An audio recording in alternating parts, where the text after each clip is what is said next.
ጤና ይስጥልን የከበረ ሰላምታችን በመላው ዓለም ሆናችሁ ቃል ስፖርት ዩቲዩብ ቻናላችንን ለምትከታተሉ ውድ አድማጮቻችን ድረስ ብለናል። ከእናንተ ከሆነው ቃል ስፖርት ዩቲዩብ ቻናል ለዚህም ሰዓት መርጠን ያሰናዳላችሁን ስፖርታዊ ጥንቅሮች እንደ ሁልጊዜው በቅደም ተከተል እያደረስናችሁ ቆይታ የምናደርግ ይሆናል። በርከት ያሉ ሰበር መረጃዎች በዚህኛውም ጥንቅራችን ተይዘዋል።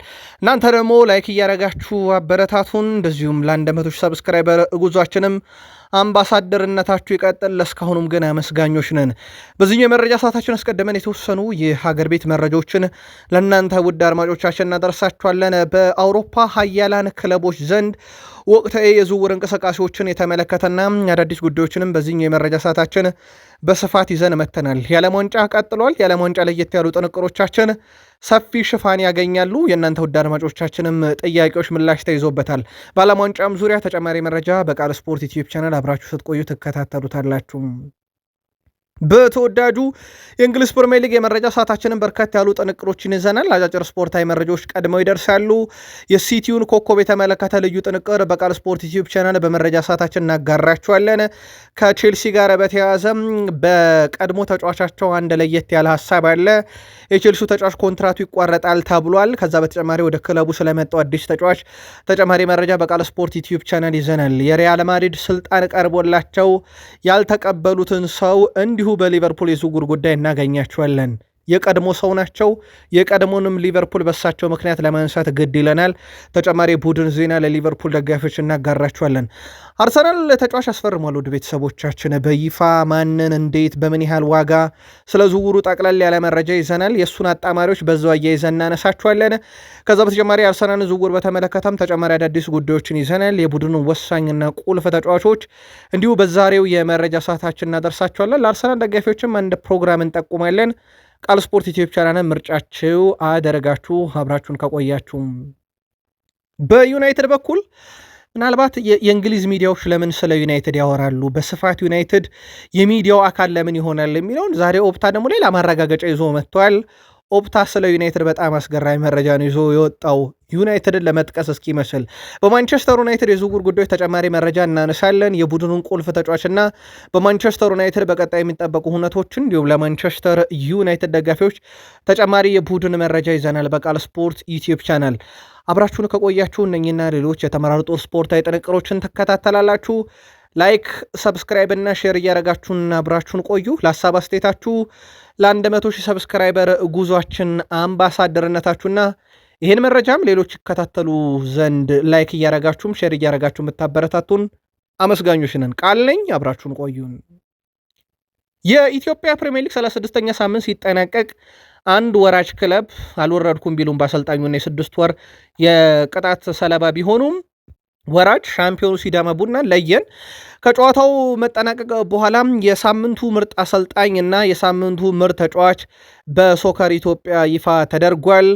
በዚህ መሰረት የሳምንቱ ምርጥ አሰልጣኝ ዘሪሁን ሸንገታ ሆኗል ከኢትዮ ኤሌክትሪክ። እንዲሁም የሳምንቱ ምርጥ ተጫዋች ደግሞ የኢትዮጵያ ፕሪሚየር ሊግ 36ኛ ሳምንት በአዲስ አበባ ስቴዲየም ከነበሩ ጨዋታዎች ውስጥ በጣም ወሳኝ መርሃ ግብር ፋሲል ከነማ 2-0 በሆነ ውጤት ድል ሲያደርግ እንዲሁም ቡድኑ ከሊጉ ከመሰናበት እንዲያረጋግጥ ወይም ከቡድኑ ከፕሪሚየር ሊጉ እንዳይወርድ ያረጋገጠው ግቦችን ያስቆጠረው ታምራት እያሱ የኢትዮጵያ ፕሪሚየር ሊግ የ2018 የ36ኛ ሳምንት ምርጥ ተጫዋች ተብሎ ተመርጧል። የኢትዮጵያ ፕሪሚየር ሊግ የሰሞኑ አንድ መረጃችንም መነጋገሪያ እንደነበረ የሚዘነጋ አይደለም። ዘ ስፔሻል ዋን ጆዜ ሞሪኒዮ ከፍሎሬንቲኖ ፔሬዝ ጋር ብዙ ውይይት አድርገዋል። በውይይታቸው 3 ዝውውሮች ወደ ቡድኑ እንዲመጡ ፍላጎት አላቸው። አንደኛ የመሃል ተከላካይ፣ አሁንም በተጨማሪነት 2ኛ አማካይ ስፍራ፣ 3ኛው አጥቂ ነው። ከዚህ ጋር በተያያዘ ምናልባት የተወሰኑ የሜዳ ክፍሎችን እያየን ነበረ። አማካዩ ላይ እንደ ሉካ ሞድሪች ነው ያሉት። ዦ ኔቬዝ የፓሪሰን ጀርሜኑ ነው። ቪቲኒሃም የፓሪሰን ጀርሜኑ ፖርቱጋላዊ ተጫዋች ነው። ከሁለት አንዳቸውን ይፈልጋሉ። በፊት መስመር ላይ ሚኬል ኦሊሴን እና እንደዚሁ ደግሞ ዩሊያን አልቫሬዝን ይፈልጋሉ። ከዚህ ጋር በተያያዘ አንድ ጥያቄ ግን በዚሁ አንስተን እንለፍ። እንደ ሉካ ሞድሪች ያለ ተጫዋች ማን ነው የሚለውን በትልቁ መነጋገሪያ ሊሆንምና ሊነሳ የሚገባ አጀንዳ ሊሆን ይችላል። የትኛውን ተጫዋች ሲያመጡ ነው እንደ ሉካ ሞድሪች አይነት ተጫዋች የሚያገኙት? ከዛ ውጪ ዩሊያን አልቫሬዝ ግን ያው ይሳካል ተብሎም ሪያል ማድሪድም ከዚህ በኋላ ገፍቶ ሄደበታልም አይባልም። ሌሎች አጥቂዎች ግን ይጠበቃል። ምናልባት እሳቸው አንድ ሻርፕ ነምበር 9 ወደ ቡድኑ ግን እንዲመጣ ይፈልጋሉ። በእሳቸው ቡድን ውስጥ እንግዲህ ከሚጠበቁ ሁነቶች ውስጥ አንዱ የኮሞ ተጫዋች በተመለከተ ነው። የኮሞ ኒኮ ፓዝን በተመለከተ ነው። ሪያል ማድሪድ አስገራሚ ውሳኔን የወሰነው በተጫዋቹ ላይ። ሪያል ማድሪድ ኒኮ ፓዝን በ9 ሚሊዮን ዩሮ መልሶ የመግዛት ባለው ውል ለመሸጥ ይፈልጋል። ኒኮ ፓዝ ወደ ማድሪድ ይመለሳል። ክለቡም ከዛሬ ጀምሮ እስከ ሰኞ ድረስ ኮሞ ተጫዋቹን በ60 ሚሊዮን ዩሮ እንዲገዛው እድል ሰጥቷል።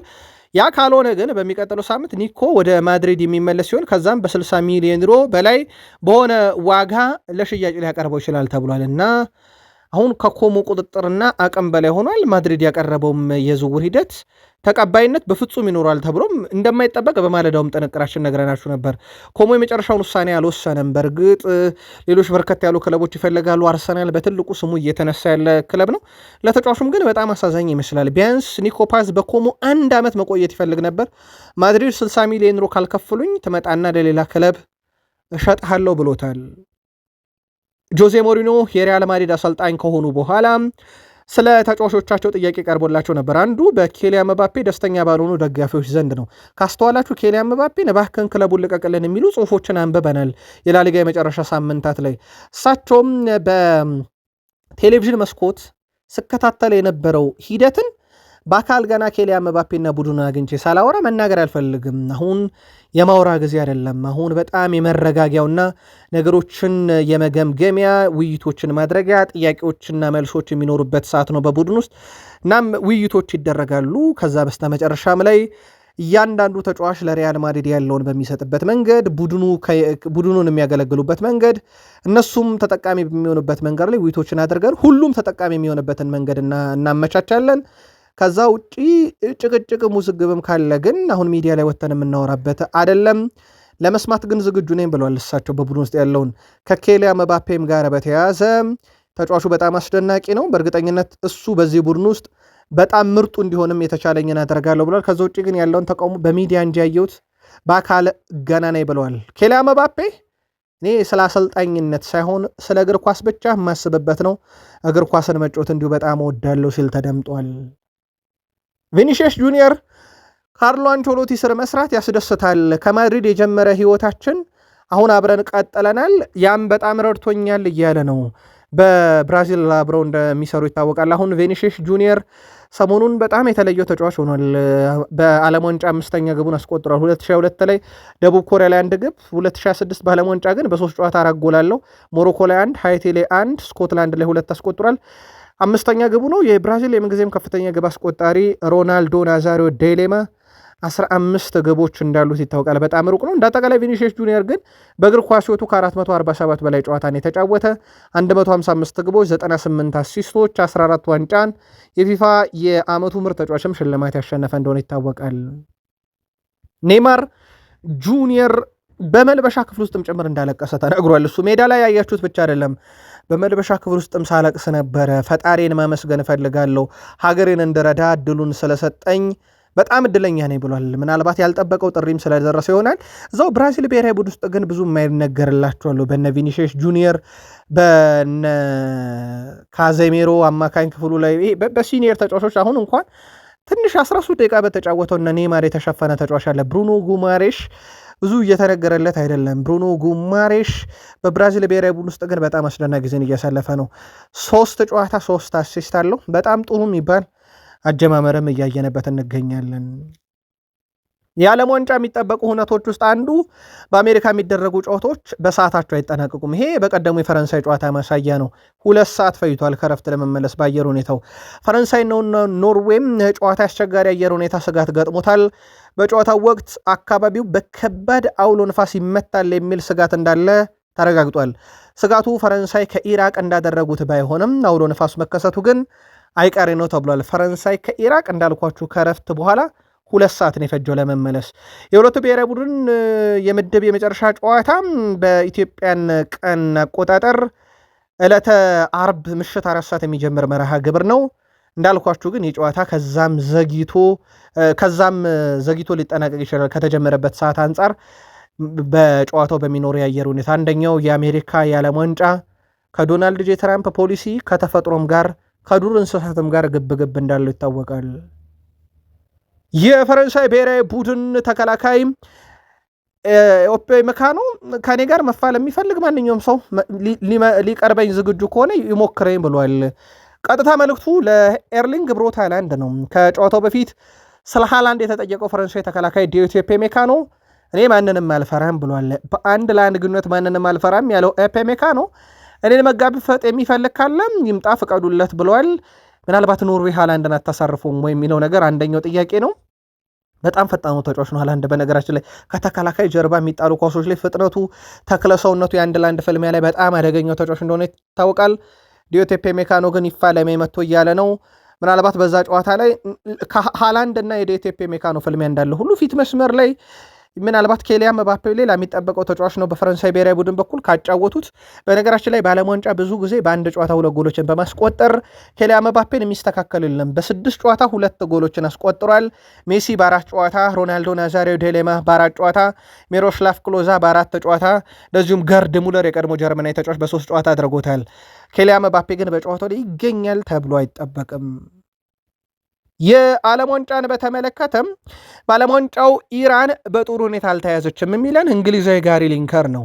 የቀድሞ ተጫዋች ጋሪ ሊንከር በዓለም ዋንጫው ለኢራን ጥሩ አቀባበል አልተደረገም የሚል እምነት አለኝ ብለዋል። ተጫዋቾችና ተንታኝነትን ከ1986 ጀምሮ ዓለም ዋንጫን መመልከቱን የገለጸውም ጋሪ ሊንከር የዘንድሮ ተለይቶብኛል ብለዋል። አዘጋጅ ሀገራት አንድ ተሳታፊ ጋር ጦርነት ላይ የሆነበት ወቅት አልገጠመኝም፣ እንደዚህም ታይቶ አይታወቅም ብለዋል። አክሎም አሁን የተጀመረው ሰላም ጸንቶ ኢራን ጨዋታዋን በምታደርገበት ቦታ መቆየት እንደምትችል ተስፋ አደርጋለሁ ብሏል። ኢራን በጥሩ ሁኔታ አልተያዘችም።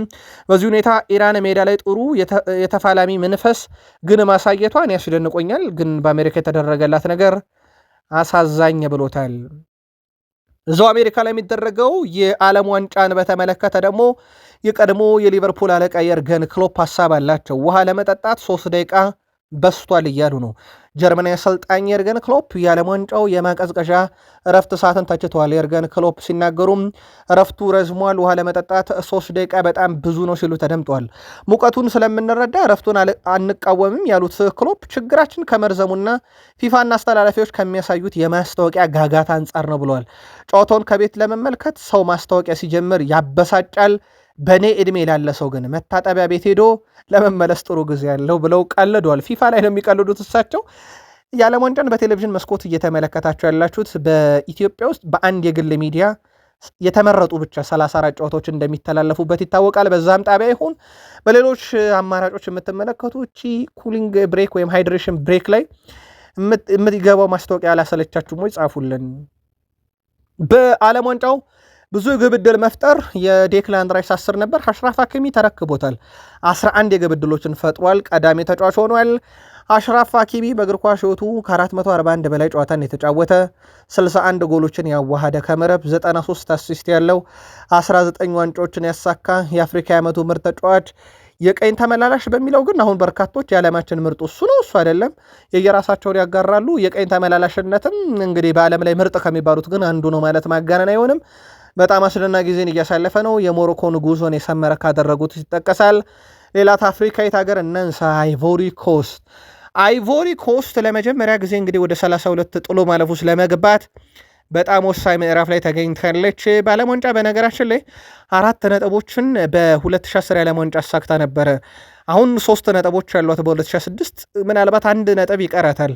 ያንን ሪካርዷን ለማሻሻል ከኩራሳው ትጫወታለች።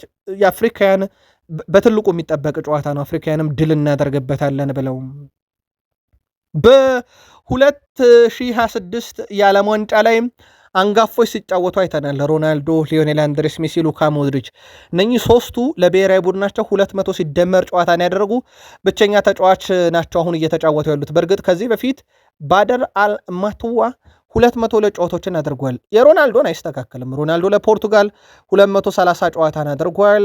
ባደር ማታው 202፣ ሊዮኔል አንድሬስ ሜሲ 201 ነው። ስለዚህ ሜሲ ቀጣይ አንድ ጨዋታ ሲያደርግ ከሮናልዶ ቀጥሎ ሁለተኛውን ሰው ሪካርድ ይጋራል ማለት ነው ከባደር አልማታው ጋር። ሉካ ሞድሪችም ቀጣይ እንደሚያደርጋቸው ጨዋታዎች ይወሰናል። 200 ጨዋታዎችን አድርጓል። ምናልባት የሮናልዶ ነው ሊርቃቸው የሚችለው ለሉካ ሞድሪች እና ለሊዮኔል ሜሲ፣ ግን ሁለተኛ ስፍራን መያዝ ይችላሉ በዚህ ዓለም ዋንጫ ላይ ቢያንስ የተረጋገጠ አንዳንድ ጨዋታ በእጃቸው ላይ ያለ ሁለቱም ተጫዋቾችና የእረፍት ሁኔታ በአሰልጣኞች ካልተሰጣቸው በስተቀር። ሮናልዶን በዚሁ ስላነሳን የሮናልዶን ተጽዕኖ እንንገራችሁ። ሮናልዶ ግብ ባስቆጠረ ሰዓት ያው በዓለም አቀፍ ሚዲያ ላይ የሮናልዶን አድናቂዎች ብዙ ያነቃቃ ነበረ። በሂውስተንም ያው ነገር ተከስቷል። በተለይም በሴኩሪቲ ስራ ላይ የተሰማሩ የሮናልዶን ግብ ሲመለከቱ ደስታቸውን አብረው ሲገልጹ እንደነበረ አሜሪካ ውስጥ በተቀመጡ የተንቀሳቃሽ ምስል ካሜራዎች ስር አብዛኞቹ እንደታዩ ተረጋግጧልና በአሜሪካ ውስጥ በርካታ ደጋፊዎች እንዳሉት ተረጋግጧል። ከዛ ውጭ ግን ፈገግ ካላችሁ ጋና ጠንቋይ ራሷ ትላክ በራሱ ሂድ ባይታወቅም ጋናይ ጠንቋይ ግን ስራውን እየሰራ እንደሆነ ተናግሮ ነበር። ሃሪኬንን የማደርገውን ታያላችሁ በጋና ጨዋታ ግብ እንዳያስቆጠር ብሎ ከዛ በኋላ ሃሪኬን ግብ አላስቆጠርም ነበረ። በኋላም ላይ ሃሪኬንን ፈትቼዋለሁ በቀጣይ ጨዋታ ግብ ማስቆጠር ይችላል አለ። የዓለም ዋንጫን ማን ያሸንፋል አለ። አሁን የሚዲያ ትኩረት ስቧል። ታዲያ በዓለም ዋንጫ ላይ 100% ፖርቱጋል ብሏል። የዘንድሮ የዓለም ዋንጫ የምታሸንፈው ፖርቱጋል ናት ብሏል። ጋና ሀገሩን አላለም። ከሰሞኑ ግን ጋና ከእንግሊዝ ሲጫወቱ ሃሪኬንን አስሬዋለሁ አልጎዳውትም አልጎዳውም ብሎ ነበር። አሁን ደግሞ ፈትቼዋለሁ ብሏል። በጣም አነጋጋሪው ሰው አሁን ሚዲያ ላይ በጣም ፌመሱ ሰው ሆኗል። ፊፋ 2029 ጀምሮ ከአውሮፓ ክለቦች ማህበር ጋር የክለቦች ዓለም ዋንጫን በጋራ ለማዘጋጀትና በውድድሩ የሚሳተፉ ክለቦችን ብዛት ወደ 48 ለማሳደግ አቅዷል። ይህም ተከትሎ አሁን ላይ ከአንድ ሀገር ሊግ 2 ቡድኖች ብቻ እንዲሳተፉ የሚያደርገው ሕግ እንደሚሽር ይጠበቃል። ምናልባት በምን አይነት መንገድ ያደርጉታል፣ ስንት ብሔራዊ ቡድኖች ስንት ክለቦች ይሳተፉበታል የሚለው ይጠበቃል። የመጀመሪያ ክለቦች ዋንጫ ባለ ክብር ግን የነበረው ቼልሲ ነው። ያም ዋንጫ ቼልሲ ነው። ሁሉም ዋንጫ የአውሮፓ መድረክ ሁሉም ዋንጫ ያለው ክለብ እንዲሆን አድርጎት እንደነበረ የሚዘነጋ አይደለም። ቃል ስፖርት ላይ ናችሁ ውዶቻችን። ከሀገር ቤት እስከ ባህር ማዶ የተመራረጡ ስፖርታዊ ጥንቅሮችን የምታደምጡበት ከእኛ ጋር ካላችሁ ላይክ ማድረግ እንዳይረሳ። አምባሳደርነታችሁ ይቀጥል። ለ100 ሺህ ሰብስክራይበር እየሰራን ነው። ላይክ ስለምታደረጉ ሌሎችም ላይክ እያደረጉ እንዲያዩ ስለምታበረታቱ እናንተ ውዶቻችን የቃል ስፖርት ዩቲዩብ ቻናል ኦፊሻል አምባሳደር ናችሁ። ምስጋናችን ከልብ ይድረስ ብለናል። ቃል ስፖርት ዩቲዩብ ቻናል ከፕሪሚየር ሊግ መረጃችን ጋር አብራችሁን ቆዩም። ቀጣይ ዓመት ወደ ፕሪሚየር ሊጉ ለማደግ የሚደረግ ጥረት ኦገስት 14 ይጀምራል። ሻምፒዮንሺፑ ከፕሪሚየር ሊግ የወረዱ ክለቦች አሉ። ወልቭስ ዘንድሮ ወርዷል። ዌስትሃም ዩናይትድ ዘንድሮ አንዱ ከወረድና በጣም ያልተጠበቀ ነው። በርንሌም አብሮ እንደወረደ ይታወቃል። ፕሮግራሞቹ ይፋ ተደርገዋል። ለአብነት ያክል ወራጁ ወልቭስ ነው የመጀመሪያ ጨዋታውን የሚያደርገው። ወልቭስ ከብላክበርን ሮቨርስ አርብ ኦገስት 14 በሚያደርጉት ጨዋታ ጅማሮን ያደርጋል። ሌሎችም የወረዱ ክለቦች ዌስትሃም ዩናይትድ እሁድ አብሮት ከወረደው ከበርንሌ ጋር ጨዋታ በማድረግ ይጀምራል። ስለዚህ የቀጣይ ሲዝን ያድጋሉ ተብለው የሚጠበቁት ውስጥ አንደኛው ዌስትሃም ነው። እሁድ ቀን ጨዋታ በማድረግ ይጀምራል። አሁን ግን የፋይናንስ ሁኔታውን ለማሻሻል ተጫዋች ለመሸጥ ከበርካታ ክለብ ውይይት እያደረገ እንደሆነም ይታወቃል። በማንቸስተር ሲቲ በኩል ከሰሞኑ ለተጫዋቻቸው ድጋፍ ሰጥተውት ነበረ። ለጄሬሚ ዶኩ የደረሰበት ተቃውሞ ቀላል የሚባል አይደለም። በሚዲያው ላይ በተለይም ልጅ ልወልድ ነውና የቤልጅየምን ካምፕ ለቅቄ ፌዴሬሽኑ ስለሚያውቅ እንግሊዝ ማንቸስተር ሄዳለው ካለ በኋላ ያጋጠመው ተቃውሞ። ከዚህ ጋር በተያያዘ የማንቸስተር ሲቲው ኮከብ በፋቢያን ሩዝ ተወድሷል። ስፔናዊ ተጫዋች ፋቢያን ሩዝ ጄሬሚ ዶኩ ቡድኑን ለቆ ወደ ቤተሰቡ መሄዱን እደግፋለሁ ብሏል። ጄሬሚ ዶኩ በቅርቡ ልጅ ሲወልድ በቦታው ለመገኘት የብሔራዊ ቡድን ስብስብን ለቆ ነበረ። በዓለም ዋንጫ የመጫወት ስሜት ወደር የለውም ያለው ፋቢያን ሩዝ ነገር ግን ልጅ ሲወለድ በቦታው መገኘትም በህይወት ውስጥ አንደኛው የማይደገመው ነገር ነው ብሏል። አክሎም ጄሬሚ ዶኩ ያደረግከው ልክ ነው፣ የኔም ድጋፍ አለ ብሏል። ማንቸስተር ሲቲም ከሰሞኑ ከተጫዋቻችን ጎን ነን ብለው እንደነበረ የሚዘነጋ አይደለም። በቅርቡ ከክለቡ ጋር የሚያቆየውን ኮንትራት ለመፈረም ከስምነት ደርሶ እንደነበረ አይዘነጋም። ቼልሲ ዣቪ አሎንሶን መሾሙ ትክክለኛ ምርጫ ብሎታል። ማርሰል ዴሳይል የቀድሞ ቼልሲ ተጫዋች ነው። አሁንም ለቼልሲ በብዙ ይቆረቆራሉ። በሚዲያም ላይ ቼልሲ ጋር በተያያዘ በርካታ ጥሩ ሀሳቦችን ያጋሩል ከሚባሉ ቀድሞ ሰዎች አንዱ ማርሰል ዴሳይል ነው። የዣቪ አሎንሶ መምጣት ጥሩ ነው ብሏል። ለቼልሲ ለውጥ ያመጣል ብሏል። በጊዜ ሂደት የምንመለከት ይሆናል። ከቼልሲ ጋር በተያያዘ ግን ዝውውሮች ላይ ለአብነት ያክል ለእድገቱ ብለው በሪቨር ፕሌት ይቆያሉት ኬንድሪ ፓይስ በሪቨር ፕሌት ያለው ኮንትራት እንደሚቋረጥ ተረጋግጧል። ከአሰልጣኙ ጋር ጸብ ውስጥ ገብቶ ነው። አሰልጣኙ ተጫዋቹ በፍጹም ተነሳሽነት የሌለውና ለአንድ ቡድን አስፈላጊ ባህሪ ስለሌለው በቡድናችን አይቀጥልም ብሏልና ቼልሲ አዲስ ክለብ ይፈልግለታል ተብሏል። በአሰልጣኙ በዲሲፕሊን የተቀጣውን ተጫዋች ዣቪ አሎንሶ ቀጣይ የቡድኑ አካል ያደርጉታል ተብሎ አይታሰብም። ስለዚህ ኬንድሪ ፓይዝ በቀጣይነት ከሪቨር ፕሌት ወደ ቼልሲ ይመልሳል። ቼልሲ ምን ይወስናል የሚለው በትልቁ ይጠበቃል። ቼልሲ ማክሰንስ ላክሮይክስን ለማስፈረም በዝውውር ሂደቱ ላይ የመጨረሻ ምዕራፍ ላይ እንደደረሰ ይታወቃል። ፓሌስትራ ኦልሞስት ያለቀ ነው። ቀጥሎ ላክሮክስ ይጠበቃል። ከዚህ ጋር በተያያዘ ውድ ቤተሰቦቻችን ቼልሲ ቤት የተከላካይ ክፍሉ ላይ እድሳት ይደረጋል ማለት ነው። የዣቪ አሎንሶ ቀጥተኛ ትዕዛዝ ነው ተብሏል። ምናልባት በእሳቸው ይሁንታ የሚደረግ ሌላኛው ዝውውር ነው፣ ግን ሞር ተከላካይ ላይ ትኩረት አደረገ። ከዛ በኋላ የማክሰን ላክሮክስን መምጣት አስቀድሞ ደግሞ የፓሌስትራን ዝውውር በተመለከተ ያ ዝውውር ምናልባት ማሎ ጉስቶን ከቡድኑ እንዳይወጣ ሊያደረገው ይችላል የሚባለው ነገር ኦልሞስት የተረጋገጠና ማሎ ጉስቶ ከክለቡ ሊወጣ የሚችልበት በጣም ሰፊ እድል አለ። ይሄ በጣም የቀረበ ነገር ነው። ምናልባት ከቡድኑ እንዳይወጣ ከሆነ ማሎ ጉስቶ ግን በክለብ ደረጃ የሚፈልግና በክለብ ደረጃ ለሱ የሚቀርቡት ገንዘብ ከቼልሲ ፍላጎት ጋር ካልተመጣጠነ ብቻ ነው ማሎ ጉስቶ በቼልሲ ሊቆይ የሚችልበት በጣም ጠባብ እድል ነው። ከዛ ውጭ ያው ፓሌስትራና ላክሮክስ በቼልሲ ቀጣይ ፊርማቸው በሰበር የሚጠበቅ ተጫዋቾች ናቸው። የርገን ክሎፕ ሊቨርፑልን ታሪክ የቀየሩ ታሪካዊ ሰው ናቸው። የርገን ክሎፕ በሪያል ማድሪድም ያ የሊቨርፑል አብዮታቸውን ይደክሙ ዘንድ እጩ ነበሩ። አሁን ሆዜ ሞሪኒዮ ዛለ ያ ደግሞ ለሪያል ማድሪድ ጥሩ ነው ይላሉ እሳቸው። እኔ ወደ አሰልጣኝነት በቅርቡ አልመለስም ብለዋል። የርገን ክሎፕ በሊቨርፑል በነበሩ ወቅት ኮንራድ ላይመር የተባለን አንድ ተጫዋች ሊያስፈርሙ በርካታ ጥረት አድርገው አልተሳካላቸውም ነበርና ወዲያው ወደ ባየር ሙኒክ አመራና በጣም ከምቆጭበት ነው ብለዋል። እሳቸው ይሄንን ያነሱት ከዝውውር ጋር በተያዘ ነው። ክለቦች በፍጥነት ዝውውሮችን መጨረስ አለባቸው። በተለይም አንዳንድ ለቡድኑ ቁልፍና አስፈላጊ ናቸው የተባሉ ተጫዋቾች በፍጥነት መፈረም አለባቸው የሚል ሀሳብ እንዳላቸው ይናገራሉ የቀድሞ ሊቨርፑል ሰው።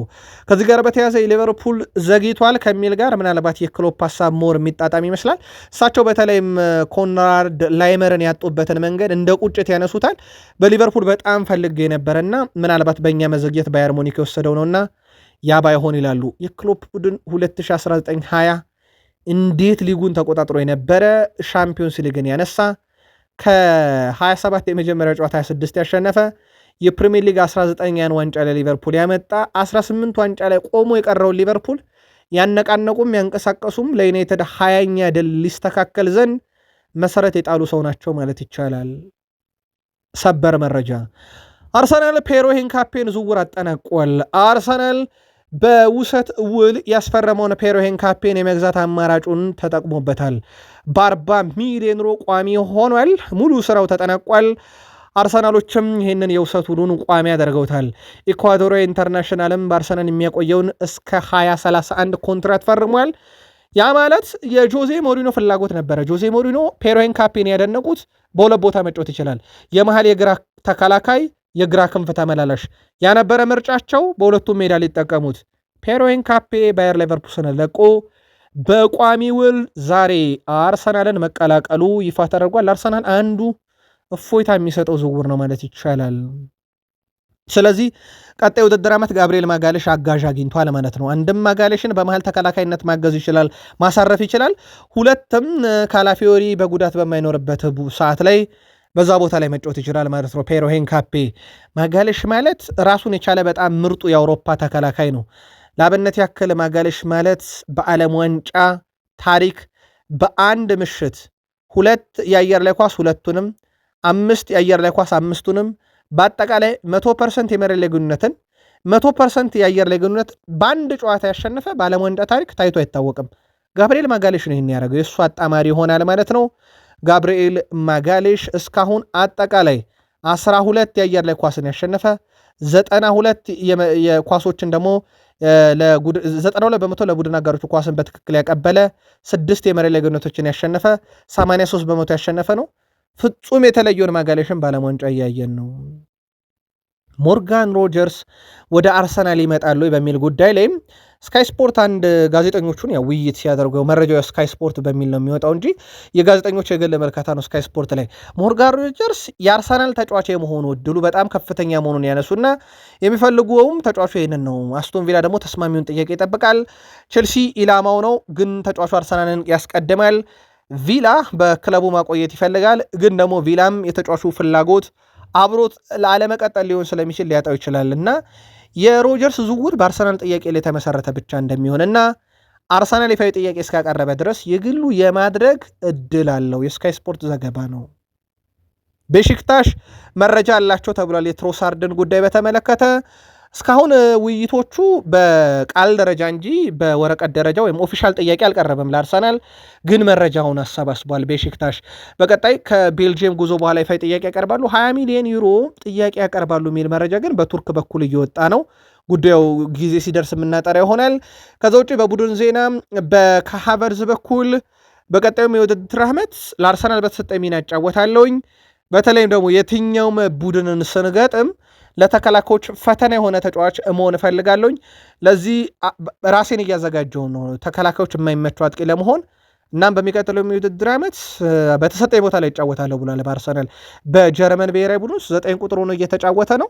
በርካቶችም የተስማሙበት ቦታ ሆኗል። አሁን ከሀቨር 9 ቁጥር ሚናን ወስዶ እንዲጫወት ምናልባት እሱ ጀርመን ቡንደስሊጋ ውስጥ ስለማልጫወት ጥቂት ተቃውሞች እየቀረበብኝ ነው ቢልም ዊሊያም ሳሊባ በአርሰናል ቤት ውስጥ የመጀመሪያ ጨዋታውን ከማድረጉ በፊት በውሰት በማርሴይ ያሳልፈዋል።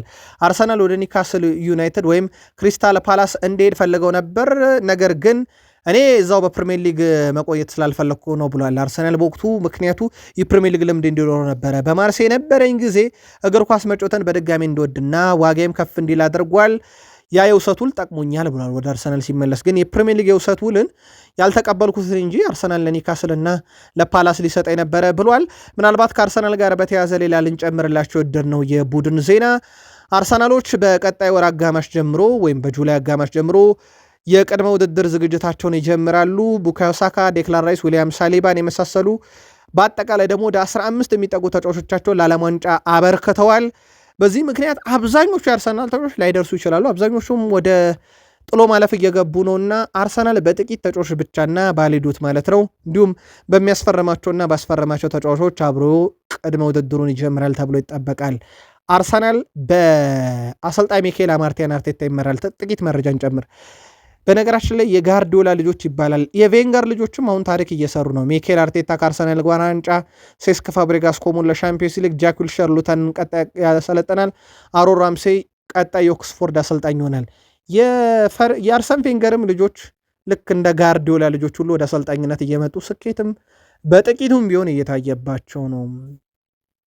ዩናይትድ እንግሊዝ ውስጥ ላሉ ጋዜጦች ሁሉ የገቢ ምንጭ ነው። ዩናይትድ ሲያሸንፍም ይጽፋሉ፣ ሀብታም ይሆናሉ።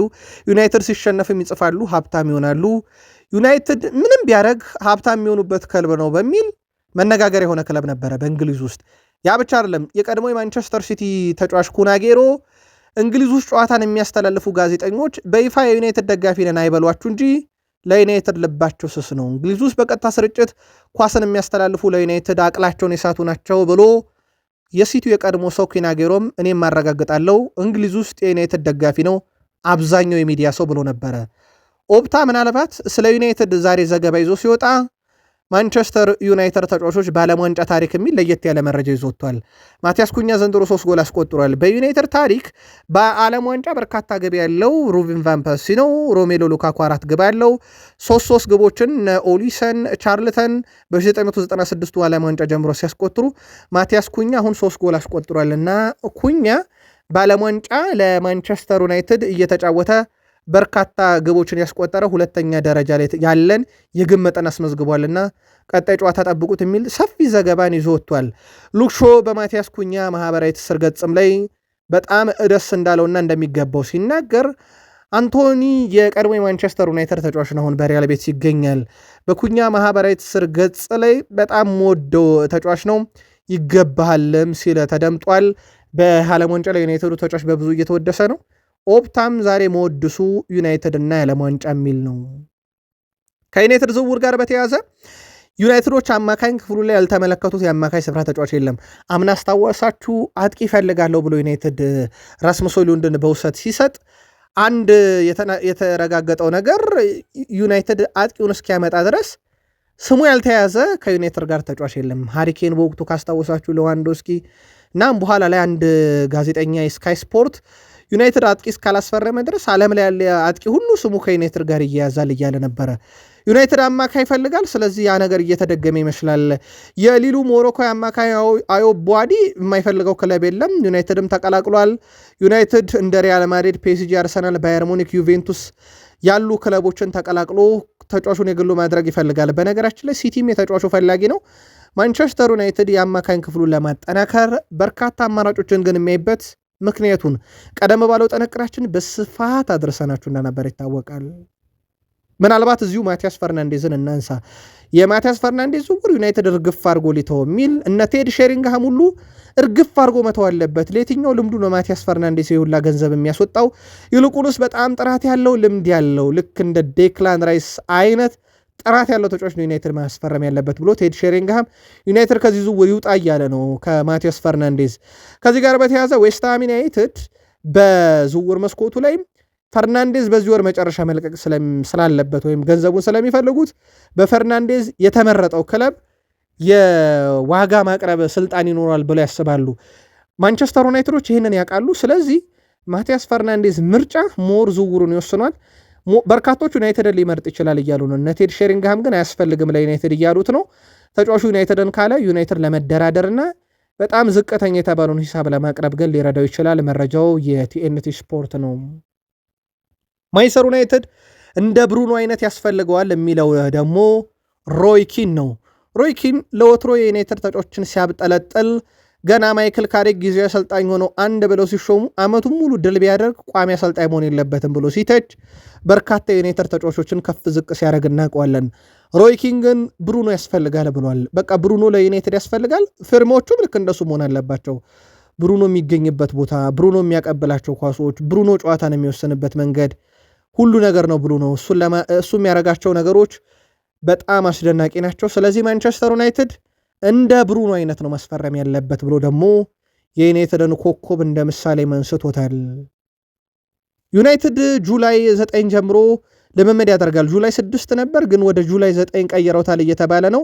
የዓለም ዋንጫ ባልሄዱና በአካዳሚ ተጫዋቾች ለዩናይትድ በሚፈርሙ ተጫዋቾች ዩናይትድ ይጀምራል ቀደመ ውድድሩን። ከዛ ከጁላይ 18 ጀምሮ ከሬክሳም ጋር ጨዋታውን አድርጎ ይጀምራል። ጁላይ 24 ሮዘንበርግ፣ ኦገስት 1 አትሌቲኮ ማድሪድ፣ ኦገስት 8 ፒኤስጂ፣ ኦገስት 12 ሊድስ ዩናይትድ፣ ኦገስት 15 ከኤስ ሚላን ተጫውቶ ከዛ ወደ ፕሪሚየር ሊግ ያቀናል ማለት ነው።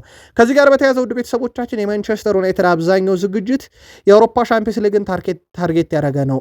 አትሌቲኮ ማድሪድ ፒኤስጂ እና ኤስ ሚላንን ሲገጥም ራሱን ለአውሮፓ መድረክም ለማዘጋጀት አንጻር ነው። ያው እነኛ አይነት የወዳጅነት ጨዋታዎች ክለቡ የት እንዳለ ምን እንደሚያስፈልገው ምን እንደጎደለው ለመገምገም ለካሪክ እድል ይሰጣቸዋል። ያው ጨዋታዎቹ የሚደረጉት የዝውውር መስኮቱ ክፍት በሆነበት ሰዓት ስለሚሆን ደግሞ ቦታዎቹ ለመሸፈን በብዙ ይረዳል። ዩናይትድ ራሱን በደንብ የሚገመግምበትም ፕሪሲዝን ይሆናል ተብሎ ይጠበቃል። ቃል ስፖርት ላይ ናችሁ። ሁላችሁም ላይክ አድርጉን። ከእናንተ የሚቀነስ የለም፣ ለእኛ ይጠቅመናል። ሁላችሁም ላይክ አድርጉን። ለአምባሳደሮቻችንም እናመሰግናለን። ሁሌም ላይክ እንዲያደርጉ አድማጭ ተመልካች የሚያበረታቱ ለ100 ሰብስክራይበር ጉዟችንም አጋር ለሆናችሁን እዚህ ጋር እናብቃ። ጥቂት ቆይተን እንመለስ።